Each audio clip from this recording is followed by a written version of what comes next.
the land of our birth, the cradle of our hopes and our dreams. We find it intolerable and immoral that of 62 million Filipinos, 2/3 are living at the poverty line. We find it unacceptable that despite our great wealth in natural resources, despite our gifts in human resources, our country today bears the honors of a negative reputation as one of the most corrupt governments in Southeast Asia.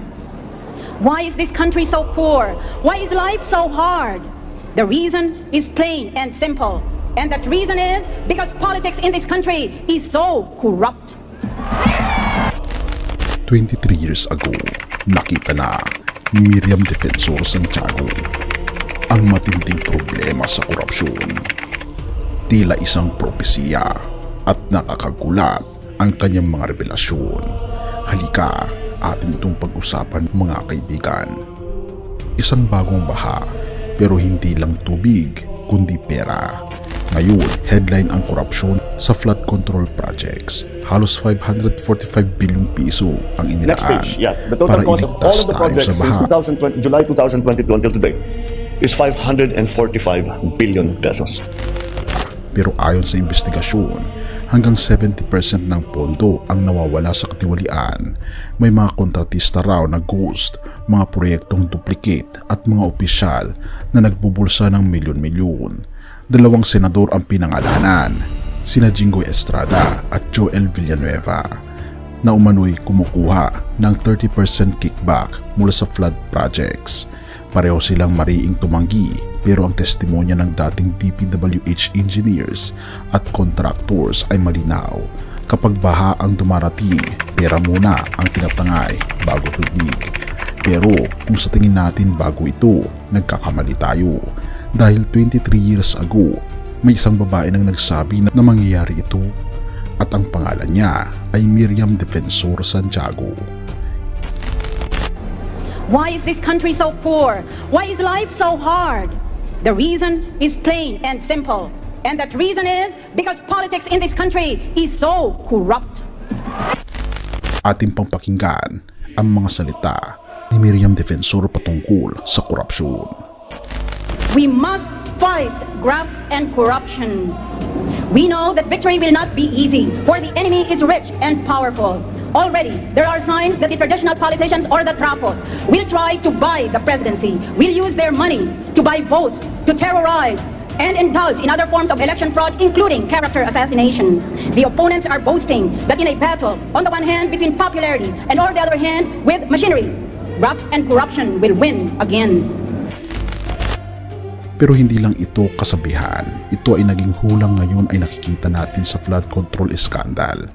Dahil kung noon pera ang nawawala sa kaban ng bayan, ngayon pera pa rin. Nag-iba lang ang proyekto pero hindi nagbago ang sakit.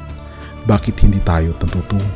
Sinabi ni Miriam, kung iboboto natin ang kandidato dahil sa pera, ang una niyang gagawin sa pwesto ay magnanakaw muli ng pera. Kung itong halalang ito ay magtatagumpay na naman ang katiwalian, ano ang maaasahan ng sambayanan? Kung iboto at manalo ang kandidato dahilan lamang sa nagbigay siya ng pera, kauna-unahang araw niya sa panunungkulan, ang unang gagawin niya ay magnanakaw siya uli ng limpak-limpak na pera ng sambayanan. If we vote for a presidential candidate because he has given us money, or he has promised us an appointment or a promotion in public office, or some lucrative public contract, we would have helped to perpetrate a vicious cycle of graft and corruption in Philippine society. Kaibigan, sa eleksyon pa lang at halalan, pera-pera na ang pinag-uusapan. Therefore, ang flood control issue ngayon ay hindi isolated. Isa lang itong bagong bersyon ng parehong cycle: eleksyon, suhol, pondo, kickback, at muli, kahirapan. Ang babala na binaliwala. Tinatawanan siya ng mga trapo. Wala siyang pera, wala siyang makinarya, wala siyang tsansa. Pero kung babalikan natin ngayon, siya lang ang may lakas ng loob na magsabi ng katotohanan ayaw tanggapin ng marami. Ang problema ng bansa ay hindi kahirapan, kundi ang ilang nakakamal ng yaman mula sa kaban.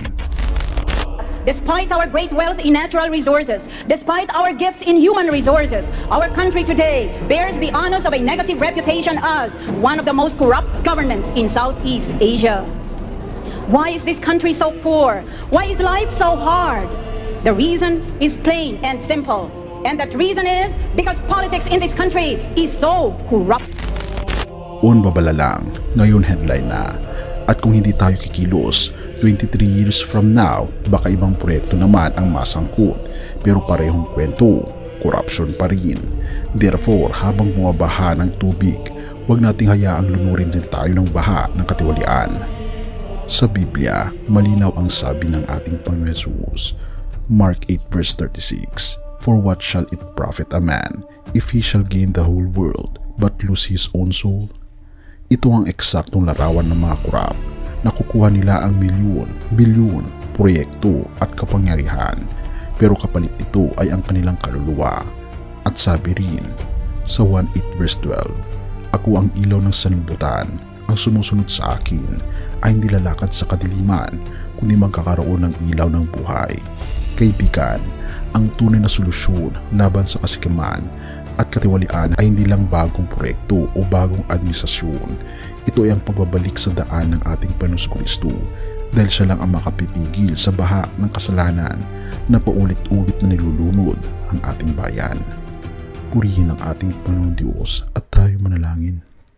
Ama naming Diyos na makapangyarihan sa lahat, tunay nga po na kayo lamang ang solusyon sa lahat ng pagbaha ng kasalanan, pagbaha ng tubig at kasakiman. Turuan niyo po kami, Panginoon, na maging tapat sa inyo at maging tapat, Panginoon, sa aming kapwa. Patnubayan niyo po kami at pakaingatan at ibigay niyo po sa amin ang pag-asa ng kasiyahan na ito'y masusupungan lamang namin sa aming Panginoong Kristo. Bigyan ng peace of mind ang bawat isa dahil naniniwala kami, kayo na po ang bahala. Pinupuri po namin kayo at pinapasalamatan o aming Panginoong Diyos sa inyo pong kabutihan sa amin at patnubayan niyo po kami at patawarin po kami sa lahat ng aming mga pagkukulang at pagkakasala.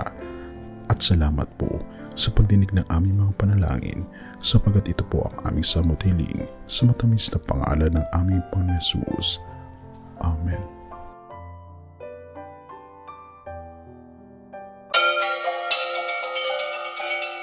Bago natin ipagpatuloy, kaibigan, siya nga pala ang Great Controversy, na isa sa mga pinaka-kontrobersyal na libro dahil tumutukoy ito sa mga propesiya sa libro ng Daniel at Revelation na nagaganap na sa panahon natin ngayon, bago ang pagdating ng ating Panginoong Diyos ay pinamimigay na namin ng libre sa pamamagitan ng PDF. At ito ay nasa limited lamang na panahon, kaya i-click mo sa description sa baba upang ma-avail mo, kaibigan, ang napaka-importanteng libro ito na magbubukas sa iyo sa mas maliwanag mong hinaharap. Purihin ang ating Panginoong Diyos at tayo magpatuloy.